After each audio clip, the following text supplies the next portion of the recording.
Olá, meus alunos, meus queridos, minhas queridas, professor Wagner Bertolini. Nós vamos retomar a gravação, os conteúdos do nosso curso.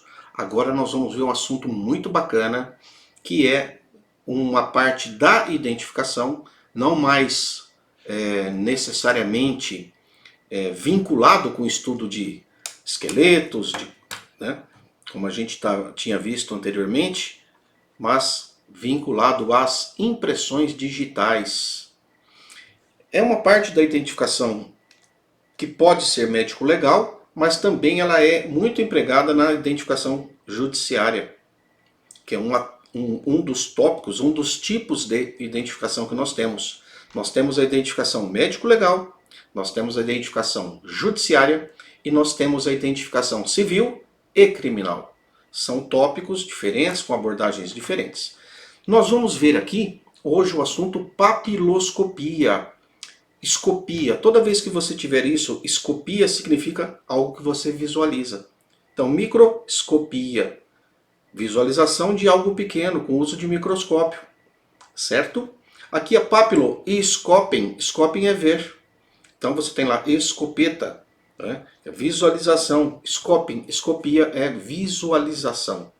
É interessante que você conheça esses prefixos, porque você vai se familiarizando e conseguindo deduzir alguns termos da medicina legal. Então vejam aqui que nós temos essa já divisão da palavra. Escopia é visualizar papilos. O que é papilo? Na verdade, nós não vamos visualizar papilos. Nós vamos visualizar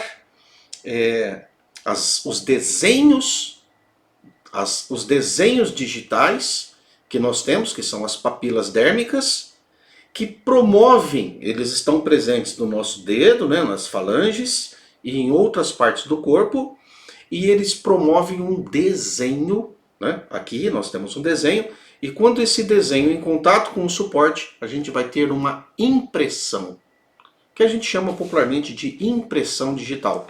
Então cuidado, o desenho digital está no nosso corpo, nos dedos, por exemplo, e a impressão é aquilo que resulta desse contato físico contra um suporte.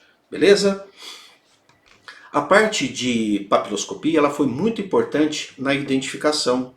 Ele é o método principal, é aquele mais comum, aquele mais usado, porque ele é muito prático e ele é muito barato de ser realizado e ele tem muita facilidade de ser organizadas as informações.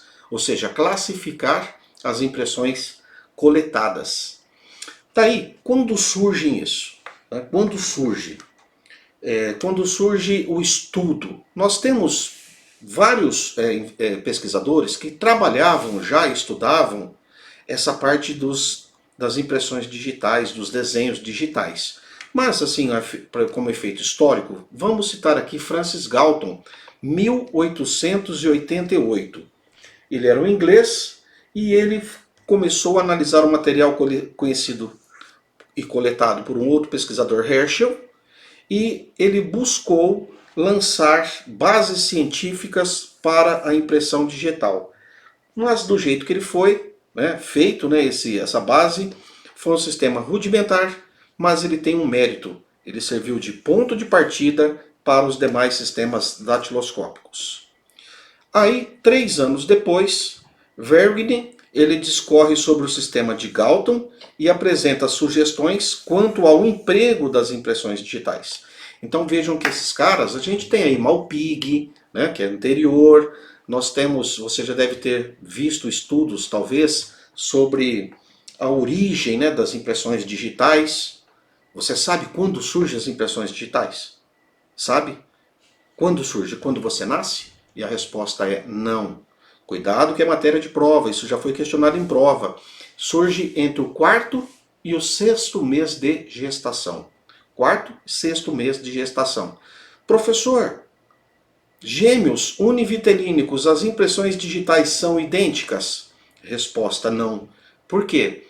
Cada um dos fetos, eles ficaram dentro do útero em diferentes posições. E eles começaram a ter, portanto, diferentes formações por diferentes pontos de pressão lá dentro.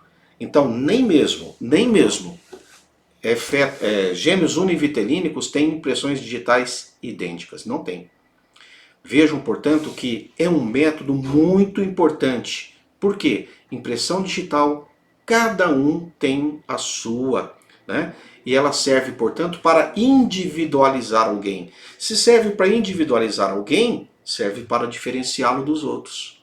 Portanto, é um método muito importante e ele foi, na verdade, implementado por um camarada chamado Juan Vucetich, que ele era um argentino, e quando ele voltou para a Argentina, ele ficou encarregado de alguns estudos, e esse cara teve a ideia de organizar as impressões digitais, de trazer os desenhos, né, o que a gente chama os tipos fundamentais das impressões digitais, e aí surge o sistema chamado papiloscópico de Juan Vucetich. Mas a gente vai ver mais algumas coisas também, nomes diferentes, outras pessoas que trabalharam com essa ideia e como eles contribuíram para essa ciência. Então vamos ver aqui a evolução dos sistemas de identificação. Esse cara ele foi encarregado, né, da oficina de identificação de La Plata, na Argentina, e ele se convenceu da superioridade do sistema de identificação, iniciando seus estudos sobre impressões digitais. O que é essa superioridade do novo sistema de identificação? É que antes do sistema de Vucetich, nós tínhamos um uso de identificação judiciária que empregava o sistema chamado de Bertillonagem, que era o sistema proposto por Bertillon. E esse sistema de Bertillon, ele tinha algumas vantagens, mas ele também poderia levar a alguns erros. E aí o que aconteceu? Vucetich trouxe um adicional muito grande para a ciência na parte da identificação, lançando o seu projeto de sistema papiloscópico. Tá certo? Em 1º de setembro, Vucetich apresentou um sistema de identificação com o nome de icnofalangometria. Falango, pessoal, vem de falange, dos dedos. Metria, medida. E icno, relacionado com as impressões digitais. Belezinha? Então, vamos ver um pouquinho da história de Vucetich com a papiloscopia. Papiloscopia, o que é? Escopia é visualizar. Então é uma ciência, vamos destacar aqui que é uma ciência, que trata da identificação humana por meio das papilas dérmicas. Então, ó, papiloscopia, visualização das papilas dérmicas. É uma ciência e é empregada para a identificação de um indivíduo, tá certo? Para a identificação humana. É o método mais empregado, sem dúvida alguma. Então, o que é ciência? Ciência é qualquer conhecimento ou prática sistematizada com métodos e técnicas próprios que permitem chegar a determinados resultados quando? Sempre. Se é uma ciência, mesmo que seja realizada por outras pessoas, os resultados usando as mesmas técnicas e métodos, mesmo que por diferentes pessoas, devem chegar ao mesmo resultado. Beleza? Então, a papiloscopia obedece a esse conceito, por isso é considerado ciência, devido a ter princípios próprios. Nós já vimos o que é a palavra papiloscopia, e o papiloscopista é o profissional que trabalha com essa ciência. Então aqui sem muita novidade, sem nada de tão relevante para as provas, mas só um apanhado geral, uma introdução. Então o que nós vamos ter? Se você já teve a curiosidade, por exemplo, de observar até mesmo o seu celular, é muito comum quando você desbloqueia ou usa a tela do seu celular, ali você deixa a impressão digital. Se você teve a curiosidade, por exemplo, pegar uma lente de aumento e analisar as falanges dos dedos, você vai ver que nós temos ali regiões que são mais altinhas e regiões que são menos profundas, né? Umas mais elevadas e outras mais rebaixadas. O que a gente chama de cristas e vales, cristas e sulcos. Então o desenho, quando você faz uma coleta, por exemplo, para fazer um RG, uma carteira de motorista, e o cara põe a tinta no seu dedo, a parte mais ressaltada, ou seja, a mais saliente, ela se entinta. E quando você põe a impressão digital, que você põe o contato num suporte, aparece só aquela parte mais elevada, que são as cristas. A parte que fica, você já viu que tem um entremeado branco com preto? A parte branca é a parte alba. Então a gente também tem ali algumas observações a serem feitas, mas aquilo que aparece é a parte entintada, a parte preta. E a gente tem ali, se analisar com muito cuidado, a presença de poros, que é uma outra parte que pode ser estudada, que é a poroscopia, a observação da posição desses poros dentro dessas cristas que nós temos nos desenhos papilares. Então vejam, nós temos o estudo das cristas e sulcos epidérmicos. Finalidade, estabelecer a identidade civil ou criminal. Nós temos divisões, pessoal. Lembra daquelas pessoas que querem ler a mão? São os quiromancistas. Então, quiro é a palma da mão. Quiroscopia, né? Nós vamos ter a dátilos, dedo, digitais, né? Datiloscopia, dátilos, dedo. Quiroscopia, palma da mão. E a sola do pé, que é podoscopia. Daí vem a palavra podólogo, né? Então nós temos essas divisões. E eu vou trazê-las aqui para vocês. Já comentei, mas só para você entender. Datiloscopia é o exame mais comum. A quiroscopia da palma das mãos e a podoscopia, que é dos pés, que estuda esses desenhos nas plantas dos pés. A papiloscopia é um método eficiente, barato, de fácil execução. Então a gente não precisa assim de pessoas com muita formação, né, com muita técnica, com muitos recursos para se determinar as impressões digitais ou os desenhos digitais, né? Na verdade a gente fala impressão, porque o desenho você não determina, ele já vem pronto no dedo do indivíduo. Pessoal, no Brasil, infelizmente, a gente não usa o desenho das palmas, a quiro, nem a podoscopia para identificação. Isso é muito pouco que nós temos de estudo, mas elas poderiam ser empregadas. Até porque muitas vezes, principalmente em cenas de furto, de roubo, a pessoa apoia a mão, e aí a gente tem todo o desenho da palma da mão, mas não temos como coletar porque a gente não tem banco de dados disso aí para fazer um confronto. Porque a papiloscopia é um método de confronto. É um material probando com o material que já tem nos bancos de dados. Então, podemos dividir a papiloscopia, ou melhor dizendo, a datiloscopia, que agora vamos falar não da PAP como um todo, né? Não vamos mais falar de mão e pé, basicamente vamos falar apenas dos dedos. Então nós vamos aqui a uma divisão da datiloscopia. Ela pode ter certos agrupamentos em função do que se faz, qual o objetivo de cada uma delas. É comum aparecer essa divisão em prova? Não. Mas eu quero que você tenha toda essa formação, porque caso apareça, você não vai cair, né, numa pegadinha da banca. Numa questão que poucos sabem, de repente é um momento que você acaba se distanciando da concorrência, porque você acerta aquilo que quase ninguém sabe. Então vamos. Datiloscopia civil. Qual a finalidade? Identificar a pessoa. Então, de modo que essa possa provar com rapidez e segurança sua identidade, através de carteira de identidade ou documentos equivalentes. A criminal tem por finalidade identificar o criminoso.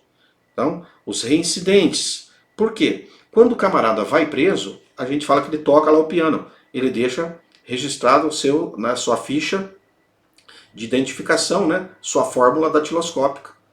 E aí o que acontece? Se esse cara é reincidente, ele já passa a ter um registro criminal. Se ele já é um criminoso, ele passa a ter um registro.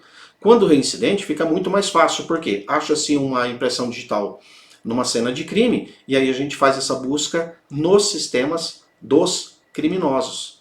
Tá certo? Então, meus queridos, o criminal é um sistema em que a gente busca ali os 10 dedos, por isso a gente chama de deca de 10, dactilar, são 10 dedos, e aqui a gente vai fazer a busca pelos prontuários dos delitos produzidos, né, ou praticados por esse meliante. Então, normalmente, ela é muito importante porque a gente encontra impressões digitais em locais de crime, e aí a gente recorre para ver se tem um match com a impressão encontrada com os arquivos criminais. E nós temos também a clínica, né, que tem por finalidade o estudo das alterações produzidas na polpa digital. E essas alterações podem ser por doenças da pele, estigmas profissionais ou mesmo queratodermia ou síndrome de Naegeli, que é basicamente a ausência das impressões digitais. Por que isso? A clínica é importante. Porque, por exemplo, existem pessoas que trabalham com algum tipo de serviço ou material químico que vão corroendo, que vão desgastando essas impressões digitais. E aí a pessoa acaba não tendo essa facilidade de identificação. Então a clínica vai estudar esses desvios, né? Às vezes você tem um acidente em que você passa a ter uma lesão muito grande ou considerável nos seus dedos, ou amputação, e aí a gente perde essa possibilidade de ter análise dos 10 dedos. Tá certo? Então essa é uma observação da datiloscopia clínica. De onde surgiu esse termo papiloscopia? Não foi criado por Vucetich. Foi criado pelo chileno Gautier no seu livro, né, na sua obra, Tratado de Papiloscopia. Ele não é o melhor vocábulo, porque os papiloscopistas, eles não se baseiam nas papilas dérmicas, mas nas cristas papilares. E os espanhóis usam esse termo, lofoscopia, que foi criado por Beltrán, que significa o estudo das cristas. Então, de uma maneira geral, a gente não estuda toda a papila, a gente só estuda as cristas, de uma maneira geral. Aquela parte branca, né, a parte alba, a linha alba, ela tem a sua importância, mas ela não é estudada porque ela não acaba sendo produzida, né, de uma forma direta na impressão. O que fica é a crista, que é a parte mais saliente. E aí você pode perguntar assim, professor, o que são papilas? Papilas dérmicas. Eu vou trazer para vocês aqui um conceito biológico e a gente vai também caminhando com outros conceitos. Então vamos ver aqui, ó. Se você quiser pode dar um print para depois ler com mais atenção. Mas a papila é uma pequena bolsa de formação neurovascular que pode conter vasos sanguíneos ou corpúsculos do tato que se projeta a partir da parte mais profunda da pele. Cuidado! É dérmica, isso já caiu em prova. Formando relevos irregulares na camada mais superficial, que é a crista, né? E também na pele, que é onde a gente tem na epiderme. Aqui a gente tem os relevos irregulares, que são as cristas, que estão na parte mais externa, na epiderme, servindo ainda para aumentar a aderência entre essas duas camadas. Então vejam que coisa interessante. Na derme, que é uma parte um pouquinho mais interior, nós temos a formação dessas bolsas, dessa papila. E elas se projetam para a parte mais externa, que é a epiderme. Certo? Gente, qual a importância de se ter essas ranhuras? É para você ter também uma forma de atrito. Pessoas que têm a pele muito lisa, elas acabam deixando ou tendo dificuldade de agarrar objetos, de ter esse atrito entre os objetos. Então, um negócio até interessante para que você conheça. Então, quando esses relevos têm forma de montanha, são chamados de cristas. E são elas que aparecem entintadas. Então, quando os relevos são na forma de vales, são chamados de sulco intrapapilares ou interpapilares, entre as papilas. A papila tem formação cônica, varia em número, direção, dimensão e forma. Então vejam, vamos ver, trago aqui para vocês um tipo de um desenhozinho. Ó. A papila ela vai ter esse tipo de representação. O que vai ser entintado é isso aqui, ó, as cristas. Aqui, quando você passa tinta, pega na parte mais alta. Isso aqui seriam os sulcos interpapilas, ou seja, entre uma papila e outra. Tá certo? Entre uma papila e outra. Sulcos interpapilares. Então, a parte mais superior é aquela que é entintada. Então, nós já vimos as características. Se você nunca viu, vou trazer agora para vocês aqui uma imagenzinha. Então, nós temos aqui a papila dérmica, né? A gente tem esses desenhos, olha aqui.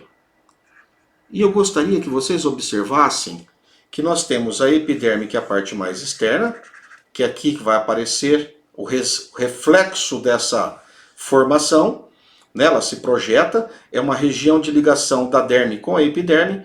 Veja que também nós temos poros, que é por onde a gente transpira, né? Você transpirou a mão, principalmente quando você está num dia mais tenso. Então aqui a gente tem a possibilidade de ter a poroscopia, que pode ser também uma parte de estudo que vai fortalecendo a identificação pela papiloscopia. E nós temos uma coisa interessante que eu gostaria de dizer para vocês, ó. Vasos sanguíneos, células que produzem gordura, glândula sebácea, canal sudoríparo. Por que isso é importante? Porque esse material ele vai ser extravasado pelos poros, então eles podem, né, essas glândulas sudoríparas produzem suor, essa aqui produz gordura, que eles vão sair pelos poros. E quando eles saem pelos poros, acaba acontecendo de eles poderem ficar impregnados no suporte. Suporte, pessoal, é tudo aquilo que você toca, né, as suas mãos. Então, pessoal, essas papilas são encontradas em várias partes do corpo. Nos dedos a gente chama de datiloscopia, né, ou processo datiloscópico, que é usado para identificação. A quiro e a podoscopia a gente praticamente não tem o uso deles, pelo menos na atualidade, com ênfase em quase nenhum lugar do mundo, para falar a verdade. Tá bom? Que eu gostaria de chamar a atenção de vocês para coisas que a banca pode te derrubar. As papilas dérmicas atuam como uma interface entre a derme e a epiderme.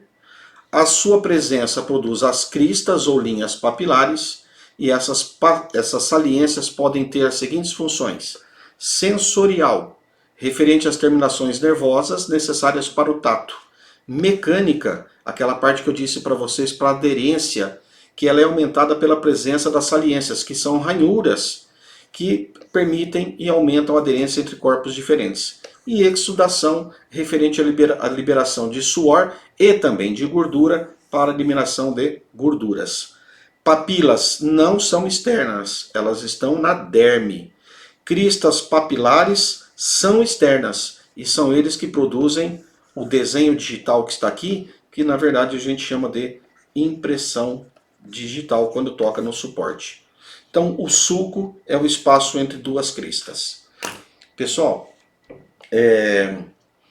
pneu de um carro, por exemplo, vamos falar a importância de ter os sulcos e a parte das cristas. Se algo é muito liso, ele não tem aderência. Então um carro, por exemplo, com pneu careca, ele não tem facilidade em frenar, porque ele tem pouca ranhura, ele tem pouca aderência, então ele vai ter pouco atrito. Por isso eu mencionei que algumas pessoas têm dificuldade em segurar objetos porque tem pouca aderência. Disse a vocês que a papiloscopia é uma ciência. Se ela é uma ciência, ela vai ter os fundamentos ou os seus postulados. Várias ciências que a gente estuda, na identificação, por exemplo, lá na médico legal, na antropologia forense, nós temos os seus princípios, os seus postulados. E aqui a gente também vai ter. Né? São muito parecidos? São muito parecidos. Inclusive alguns têm o mesmo nome, só que assim, relacionado com a impressão digital, tá certo? Com as papilas. Nós vamos trazer isso para você e olha, estamos falando de 5, né? 5 dedos. Então nós vamos trazer para vocês aqui os postulados. O que eu já gostaria que vocês soubessem é o seguinte: a banca pode pegar esses postulados e fazer várias afirmativas, mudando inclusive o nome. Ela dá o conceito certo com o nome trocado. E outra coisa, a banca pode questionar quais são critérios que são biológicos e critérios que são técnicos. Biológico é aquilo que depende do organismo, e técnico é aquilo que depende da técnica que é usada, do método, da metodologia. Então a gente já vai organizar assim, quando eu for conversar aqui com vocês, eu vou falar, ó, fundamentos biológicos. Primeiro deles, perenidade. Perenidade. Perenidade é algo que deve perdurar, é algo que deve ficar por muito tempo. Então as papilas ou os desenhos, eles surgem entre o 4º e o 6º mês de vida intrauterina. E quando a gente não consegue mais? Quando nós tivermos a completa putrefação cadavérica. Então as minhas cristas, né, as minhas impressões, vamos falar agora de uma maneira geral, meus desenhos, né, as minhas digitais, vamos simplificar agora que você já sabe os termos, elas são produzidas entre o 4º e o 6º mês de vida intrauterina. Então antes mesmo de eu nascer eu já tenho as minhas meus desenhos digitais. E aí o que acontece? Caso eu morra, eu ainda tenho a possibilidade, né, as pessoas ainda têm a possibilidade de me identificar caso tenhamos, por exemplo, os meus dedos ainda disponíveis, os desenhos. E quando o corpo começa a ser destruído? Nós podemos ver isso na tanatoscopia forense, onde a gente tem um processo chamado putrefação, e é ali quando a gente tem a fase colicoativa, que os tecidos começam a ser completamente dissolvidos. É comum a gente ter a possibilidade de pegar um cadáver que está em decomposição e ainda aquela pele está se soltando. O papiloscopista ele pode remover aquela pele das falanges, né, dos dedos, e depois ele retira a pele do cadáver, ele põe uma luva e ele calça essa pele da mão dele e aí faz-se a tomada das impressões. Isso chama desluvamento cadavérico. É um termo que pode aparecer para vocês. Vai até aparecer no material aqui, né? Desluvamento permite que a gente colete impressões digitais de um cadáver em decomposição enquanto estejam preservados. Tá certo? Alguns autores discutem a possibilidade de que a perenidade não seja um postulado. Por quê? Ele não fica pela eternidade. Na osteologia, nós temos o DNA, por exemplo, que fica armazenado dentro dos ossos por todo o tempo. Enquanto o osso estiver preservado, o DNA está preservado. Por isso, alguns autores questionam, né, se realmente a perenidade seria um critério, tá? Um fundamento, um postulado. Então fique atento, depende da banca, depende do momento, você busca alternativa e fique ligadão. Perenidade está ali, né, ou não está, tá legal? Mas imutabilidade, veja que eu coloquei aqui PIVUC, né? Perenidade e imutabilidade. A imutabilidade significa o seguinte: esses desenhos papilares eles não vão mudar. A gente cresce e tal, nossa mão desenvolve, mas o desenho continua. É como se ele só estivesse expandindo, mas o formato, as posições, o tipo fundamental, as características dos poros, isso não vai mudar. Então, se não muda, é imutável. E é muito importante que seja imutável. Por quê? Se a gente assume uma característica e ele vai mudando com o tempo, a gente não tem a certeza de quem seria o indivíduo. Então, para se identificar alguém, a gente tem que ter um critério de imutabilidade da característica que está sendo avaliada. Que ela dure, que ela não mude, e nós temos uma outra. Que ela seja única, portanto, só aquele indivíduo tem. Isso é chamado de unicidade. Unicidade. Aquele tipo de desenho é para um único indivíduo. Tá certo? Aquele conjunto de informações é para um único indivíduo. E nós temos mais um, que é a variabilidade. A variabilidade é ter a possibilidade de ter muitos tipos de desenhos digitais, e aí cada indivíduo pode ter o seu tipo. Então a variabilidade, ela aumenta a gama de identificação. Quanto mais desenhos ou, né, conjunto de desenhos digitais eu tenho, mais pessoas eu posso diferenciar. Quando a gente tem pouca variabilidade, isso não é interessante. Em DNA nós temos lá a variabilidade, né, nos sistemas, nos microsatélites, nos SNPs e tal, que é uma forma genética de identificação do indivíduo. Então vejam aqui, ó. Deixa eu voltar aqui, né? Então aqui, variabilidade é a propriedade dos desenhos papilares variarem de pessoa para pessoa, não se repetindo. Então, nem mesmo na mesma pessoa é possível encontrar impressões digitais semelhantes. Universalidade. Universalidade, ó. U do PIVUC. Todo ser humano deve possuir impressões digitais, impressões papilares. Então, essa característica, ou seja, desenhos digitais, todo mundo deve ter. Isso é o que a gente chama aqui de unicidade. Esses critérios que eu disse até agora, eles são biológicos. Mas nós temos mais dois postulados que são da técnica. O que é? É a praticidade, que é a facilidade com que essa técnica vai ser aplicada.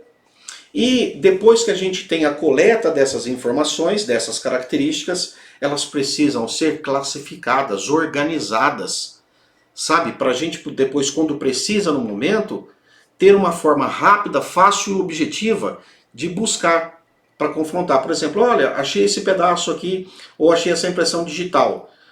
Pertence a quem? Aí a gente vai analisar aquela impressão digital, vai ver algumas informações que se tem ali, e aí vai buscar lá como se fosse um arquivo morto, tá? Para comparar essas impressões digitais.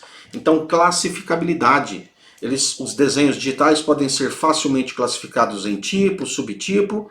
Nós vamos usar aqui códigos, formando o que a gente chama de fórmula datiloscópica, e depois vão ser arquivados. E aí, esse tipo de arquivamento possibilita que essas informações sejam recuperadas rapidamente para o confronto, para ver se trata ou não das mesmas pessoas. E a praticabilidade, ou praticidade, é a forma rápida, simples, barata, de que a técnica se baseia, em que a técnica se baseia. Pessoal, então até aqui, nosso primeiro momento, eu vou encerrar esse nosso bloco, a gente vai continuar, mas eu gostaria que vocês já conhecessem esses conceitos, já devem ter visto, conheça bem esses conceitos, as divisões, e a banca gosta desses conceitos, tá? Desses postulados ou fundamentos da papiloscopia. Então, fica aí antenadinho que a gente vai continuar.